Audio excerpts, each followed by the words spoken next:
Hello bachcho, let us study this given question. So the given question says that the mass of the earth is 6 into 10 raised to the power 24 kg, that of the moon is 7.4 into 10 raised to the power 22 kg, and the potential energy of the system is minus 7.79 into 10 raised to the power 28 joules.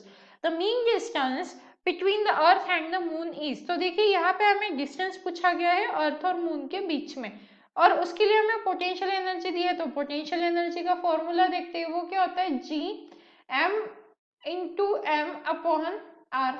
अब ये are क्या है, distance जो हमसे पूछा गया है, ठीक है, स्मॉल आर से डिनोट कर देते हैं, अदरवाइज आपको लगेगा ये रेडियस ऑफ द अर्थ है। तो ये स्मॉल आर जो मून और अर्थ के बीच का डिस्टेंस है जो हमसे पूछा गया है।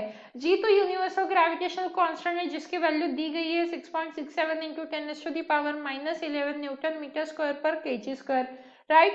और उसके बाद कैपिटल एम मतलब mass of Earth, small m मतलब मास ऑफ द मून जो गिवन है, एंड इसी के साथ हमें पोटेंशियल एनर्जी गिवन है। तो सब गिवन है, सिर्फ आर की वैल्यू नहीं है। तो आर के टर्म्स में लिख लेते हैं, जिसको निकालना रहता है उसके टर्म्स में लिखते हैं। तो यहाँ पे आ जाएगा हमारा फॉर्मूला कुछ इस तरीके से। अब क्या करेंगे, वैल्यूज को सब्स्टिट्यूट करेंगे।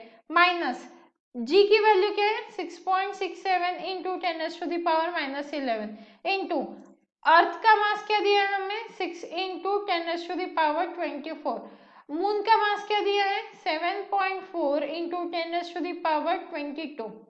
ये तो हो गया ऊपर का। नीचे क्या है पोटेंशियल एनर्जी, पोटेंशियल एनर्जी की वैल्यू है -7.79 इंटू 10 टू द पावर 28। अब आप देखो ये माइनस ये माइनस साइन कट हो गया, राइट। अब बचा क्या हमारे पास, आप देखिए यहाँ पे 24 है और यहाँ पे है 22, बट ये 28 ऊपर जाके -28 बनने वाले हैं, राइट। तो यहाँ पे ultimately R is equal to क्या आ जाएगा, देखिए अगर हम इसे कैलकुलेट करते हैं तो R इज इक्वल टू क्या आएगा 6.67 इंटू 6 इंटू 7.4 डिवाइडेड बाई, ये पॉइंट है, डिवाइडेड बाय 7.79 इंटू क्या रहेगा 10 to the power 7।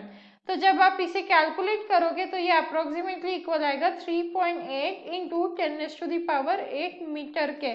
That means option A is the right answer, and I hope you understood it well. All the best.